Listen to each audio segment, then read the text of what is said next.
పేగులు కట్ చేస్తా, జేబుల కత్తెర పెట్టుకొని తిరుగుతున్నా అని మాట్లాడుతున్నాడు ముఖ్యమంత్రి.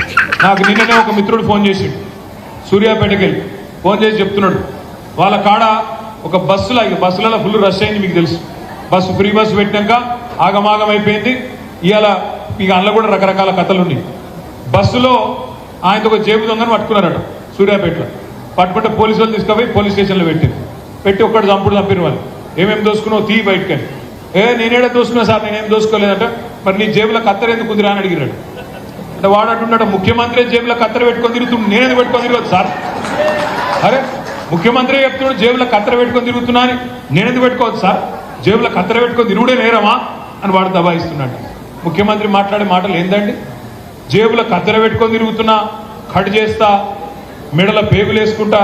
ఎవడు తిరుగుతాడు మెడల పేగులు వేసుకొని? నువ్వేమైనా పోటీ కొట్టేటోనివా? ఏమైనా బుద్ధి జ్ఞానం ఉన్నదా?